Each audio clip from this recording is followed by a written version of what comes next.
Welcome to my YouTube channel education is life with Subhadeep Patra. শিক্ষাই জীবন। আমরা প্রতিনিয়ত কিছু না কিছু শিখে চলেছি এবং সারা জীবন শিখে চলবো, কারণ শিক্ষার কোনো শেষ নেই। প্রাইমারি টেট পাস 2022-23 আপনিও কি চিন্তা করছেন যদি চাকরিটা না পাই তাহলে কি হবে? তাহলে ভিডিওটা একবার দেখতে পারেন, এবং যদি ভিডিওটা দেখেন অবশ্যই শেষ পর্যন্ত দেখবেন, স্কিপ না করে। না হলে দেখবেন না, ঠিক আছে? কারণ না হলে বুঝতেই পারবেন না যে আমি কি বলতে চাইলাম ভিডিওর মাধ্যমে। তাই আরও একবার বলছি, যদি ভিডিওটা কেউ দেখছেন অবশ্যই শেষ পর্যন্ত দেখবেন, স্কিপ না করে। না হলে দেখতে হবে না, ইউটিউবে অনেক ভিডিও আছে, সেগুলো গিয়ে দেখুন। তো আপনিও কি 2022 প্রাইমারি টেট পাস এবং 2023 প্রাইমারি টেট পাস মানে প্রফেশনাল অ্যান্সারকে অনুযায়ী বুঝতে পেরে যাচ্ছেন যে পাস করে গেছেন, এবং আপনার মনে একটা এরকম চিন্তা রয়েছে যে যদি চাকরিটা না পাই ইন্টারভিউ দেওয়ার পর তাহলে কি হবে? তাহলে কি জীবন শেষ হয়ে গেল? লোকে কি বলবে? এরকম যদি চিন্তা করেন তাহলে কথাগুলো একবার শুনুন, অবশ্যই একটু হলেও উপকারে আসবে এবং আপনার সেরকম বন্ধুর সাথে শেয়ার করে দেবেন। সবার প্রথমে তো বলি, এইটা একটা এরকম ভাবতেই যাবেন কেন? সবার প্রথমে যেটা বলব, আপনি হয়তো মনের মধ্যে এই চিন্তাটা আসবে, কিন্তু সবার প্রথমে বলব যদি ইন্টারভিউ ভালো করে প্রস্তুতি নেন এবং ভালো করে দেন, অবশ্যই চাকরি পেয়ে যাবেন। কিন্তু হ্যাঁ, এটা হচ্ছে আমরা পজিটিভ চিন্তা করলাম। কিন্তু বাস্তবটা হলো সবাই কিন্তু চাকরি পাবে না। কিছুজন তো বাদ পড়েই যাবে। কারণ যতজনকে মানে ইন্টারভিউতে ডাকা হবে তার থেকে অনেক কমই শূন্যপদ দেওয়া হবে। বা এটাও বলতে পারি যে শূন্যপদ যত দেওয়া হবে তার থেকে অনেক বেশি প্রার্থীকেই ইন্টারভিউতে ডাকা হবে। তাহলে সেক্ষেত্রে তো যাদের একাডেমিক স্কোর বেশি আছে তারাই সুযোগটা বেশি পাবে, বা যারা ইন্টারভিউটা ভালোভাবে দিতে পারবে এবং মেরিট লিস্টে দিকেও ভালো স্কোর করতে পারবে, মেরিট লিস্টে, তারাই কিন্তু চাকরিটা পাবে। তো কিছুজন তো বাদ চলেই যাবে। সেক্ষেত্রে তাদের তো এই চিন্তাটা আসা স্বাভাবিক একটা, এবং এটা বাস্তব সত্যি যে যদি চাকরিটা না পাই তাহলে কী হবে? তাহলে কি জীবন শেষ হয়ে গেল? তাহলে লোকে কী বলবে? দেখুন, লোকের কথা যদি প্রথমে আসি, যে লোকে তো আপনাকে আপনি চাকরি পেয়ে গেলেও বলবে, যেটা আমি প্রত্যেকটা ভিডিওতেই বলি। আপনি ধরুন চাকরি পেয়ে গেলেন, এবারের ইন্টারভিউতেই পেয়ে গেলেন, যে 25 সালে ইন্টারভিউ হবে, আপনি নিয়োগ পেয়ে গেলেন, চাকরি পেয়ে গেলেন। কিন্তু ধরুন আপনি তো চাকরি পেয়েই গেলেন। আপনার তখন লোকে কী বলবে জানেন? লোকে এরকম বলবে, "ও প্রাইমারি চাকরি", তো কিছুজন অবশ্যই ভালো বলবে, কিছু সমালোচক। কিন্তু কিছু সমালোচক এমন রয়েছে তাদের খুঁত ধরাটাই স্বভাব। খুঁত না ধরলে তাদের মানে ভাত হজম হয় না। তারা বলবে, "প্রাইমারি চাকরি হাই স্কুল হলে ভালো হতো, বা আরেকটু উপর দিকে হলে ভালো হতো, প্রফেসর হলে।" ঠিক আছে, পেয়েছো যখন, মানে তারা সমালোচনা করতে ছাড়বে না। এটা হচ্ছে লোকের কথা বললাম। এবার যদি বলেন যে জীবন কি শেষ? কখনোই না। এই কথাটা একদম মাথায় আনবেন না। যারা 2022 এবং 23 প্রাইমারিতে আছেন এবং ভাবছেন যে যদি চাকরিটা না পাই এবারে, কারণ প্রত্যেকে তো চাকরি পাবে না, এটা স্বাভাবিক এবং বাস্তব কথা। কারণ শূন্য পদের তুলনায় অনেকজনকে ইন্টারভিউতে ডাকবে। সেক্ষেত্রে সবাই কিন্তু পাচ্ছেন না, এটা গ্যারান্টি। আমিও নাও পেতে পারি। সবথেকে বড় কথা, আমিও যে দিব কি গ্যারান্টি আছে? কিন্তু এখানে কি জীবন শেষ? কখনোই নয়। আমাদের পশ্চিমবঙ্গে ৭৫,০০০-এর বেশি কিছু প্রাইমারি স্কুল রয়েছে। যদি প্রত্যেকটা স্কুলেও গড়ে আমি ধরে নিই ৩ থেকে ৪ জন রয়েছে শিক্ষক। তো মানে ২.৫ লাখ বা ৩ লাখের মতো প্রাইমারি চাকরি করে টোটাল। পশ্চিমবঙ্গের জনসংখ্যা ১০ কোটি। ১০ কোটির মধ্যে মাত্র ২.৫ লক্ষ মানুষ, ২.৫ লক্ষ শিক্ষক সরকারি চাকরি করে প্রাইমারি স্কুলের। আর যদি টোটালটাও ধরি, পশ্চিমবঙ্গের জনসংখ্যা ১০ কোটি। আপনি ভূগোলটা পড়বেন, পশ্চিমবঙ্গের ভূগোল, সেখানে দেখবেন যে 60% মানুষ, 60% অর্থাৎ ৬ কোটির বেশি মানুষ শুধুমাত্র কৃষিকাজ করে। কৃষিজীবী, বা তাদের জীবিকাটা হচ্ছে কৃষিকাজ। তারা কৃষিকাজ করে জীবনে বেঁচে রয়েছেন। মানে বলতে গেলে তারাই অনেক সুখে রয়েছেন বেশিরভাগই। তা বলে আমি এটা বলছি না যে আপনাকে আমি কৃষিকাজ করতে বলছি না।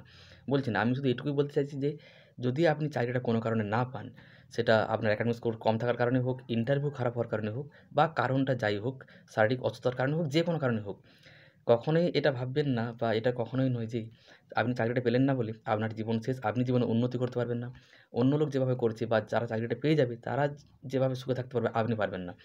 হ্যাঁ, কিছু লোক আপনাকে হয়তো বলবে, "কিরে পরীক্ষা তো দিলি, টেট পাস করেছিলি, কই? ইন্টারভিউ দিলি, চাকরি তো পেলি না।" এটা একটা আলাদা ব্যাপার। এটা বলবেই। আপনি পরের বার আবার চেষ্টা করবেন।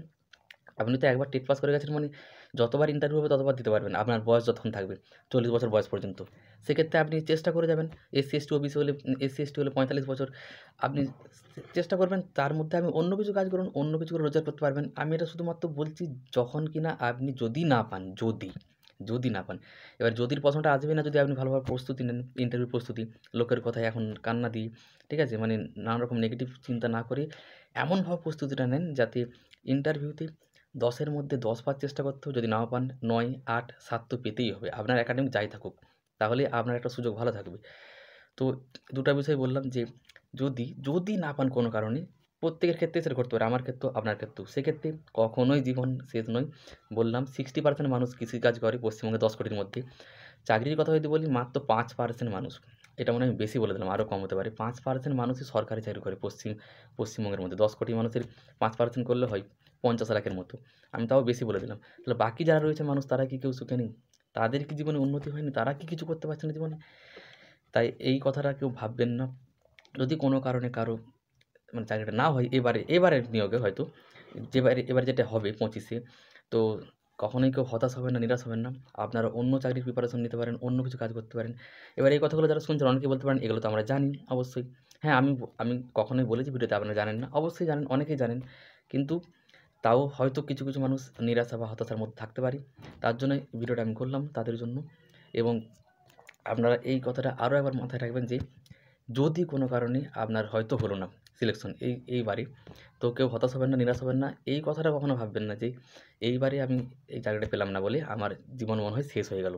কারণ এবং লোকে কী বলবে? লোকে কী বলবে আমি কিছুক্ষণ আগে বললাম। লোকের কথায় কখনো কান দিবেন না। আপনি মানে যত বড় সফলতাই পেয়ে যান, যাদের বলা স্বভাব তারা প্রত্যেকটা ক্ষেত্রেই বলবে। আমি একটা ভিডিওতে বলেছিলাম, আবার বলছি, ধরুন আপনি প্রফেসর হয়ে গেছেন, বাংলার প্রফেসর। লোকে তো সেখানে আনন্দ হওয়ার কথা যে হ্যাঁ, প্রফেসর হয়েছে, বাংলার প্রফেসর। তারা কি খুঁত ধরবে? প্রফেসর তো হয়েছে, যদি ইংলিশের হতো ভালো হতো, বাংলা তো সহজ। অঙ্কের হলে ভালো হতো, ফিজিক্সের হলে ভালো হতো। মানে তাদের খুঁত ধরাটাই স্বভাব, তারা খুঁত ধরবেই। তো আপনি আপনার কাজ করে যাবেন, আপনার প্রস্তুতি নিতে থাকুন। আর এটা যেহেতু একটা স্বাভাবিক বা বাস্তব কথা যে অনেকের সিলেকশন হয়তো হবে না। কারণ ধরুন যেই শূন্যপদের তুলনায় অনেক বেশিকে ডাকবে ইন্টারভিউতে। তাই এই কথাটা মাথায় আসলেও কখনোই এরকম ভাববেন না যে মনে হয় জীবন শেষ হয়ে গেল। কখনোই একটা পরীক্ষায় ব্যর্থ হয়ে গেলেন বলি, জীবনে একটা পরীক্ষায় ব্যর্থ হয়ে গেলেন বলি, সেই চাকরিটা পেলেন না বলি, আপনার জীবন কখনোই ব্যর্থ নয়। কখনোই আপনি এটা ভাববেন না যে আপনি আর জীবনে কিছু করতে পারবেন না, উন্নতি করতে পারবেন না। আর সবথেকে বড় কথা, আপনি ইন্টারভিউর প্রস্তুতি নিতে থাকুন ভালোভাবে। তাহলে এই কথাটা যতই ভাবুন বা ভাববেন, তার থেকে বেশি ইন্টারভিউর প্রস্তুতিটা নিন। ঠিক আছে? এখন থেকেই। তাহলে কি হবে? এই কথাটা হয়তো আপনাকে আর ভাবতে হবে না বা এর আওতার মধ্যে আপনি পড়বেন না। ভালো করে প্রস্তুতি নিতে থাকলে দেখবেন আপনার ইন্টারভিউ ভালো হবে। আপনি সেখানে হয়তো আপনার সিলেকশন হয়ে গেল। তো আরেকবার বলছি, যারা 2022 এবং 23 প্রাইমারিতে রয়েছেন, অবশ্যই যদি কোনো কারণে কারো সিলেকশন হয়তো হলো না এবারে, একদমই হতাশ হওয়ার কিছুই নেই বা এটাও ভাববেন না যে আপনার জীবন পুরোপুরি শেষ হয়ে গেল। এখনও যদি কেউ ভিডিওটা দেখছেন, আশা করি ২-৩ জনও দেখবেন। আপনারা আপনাদের এরকম কোনো বন্ধুর সাথে শেয়ার করতে পারেন, যারা আপনাকে হয়তো ফোন করে বলে যে, "যদি দেখ পরীক্ষা দেবো, পরীক্ষা তো মানে প্রস্তুতিও নিচ্ছি, ইন্টারভিউ দেবো যখন আসবে, মানে আসবে নোটিফিকেশন।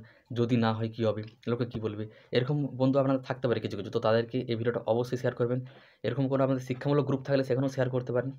আর লাইক একটা অবশ্যই করে দিতে পারেন। এতে আপনার কোনো মানে কোনো কিছু ইনভেস্ট করতে হচ্ছে না আপনাকে। আর শেয়ার অবশ্যই করে দিবেন সেরকম বন্ধুদের সাথে, যারা এরকম হতাশার মধ্যে, এরকম চিন্তার মধ্যে রয়েছেন যে যদি না হয় তাহলে কী হবে? এরকম অনেকেই রয়েছেন আমি জানি। তাদেরকে অবশ্যই ভিডিওটা শেয়ার করুন, যাতে তারাও এই বিষয়গুলো জানতে পারে, জেনে নিজেদের মধ্যে আরও আত্মবিশ্বাস, আরও সাহস মানে আনতে পারি এবং ভালোভাবে প্রস্তুতিটা নিতে পারি। কারণ এই সমস্ত চিন্তা করলে কী হয়, মানে যখনই পড়তে বসবেন, কোনো প্রস্তুতি নিচ্ছেন, শুধু এটার জন্য নয়, অন্য যেকোনো পরীক্ষার জন্য, এই মনের মধ্যে এই চিন্তাটা আসলে আপনাদের মানে তখন আর পড়তে মন যাবে না বা প্রস্তুতিটা ঠিকঠাক আর হবে না। তাই এই সমস্ত চিন্তা একদম মাথা থেকে বের করে দিন। তাহলেই কিন্তু দিনের শেষে আপনি সফল হবেন।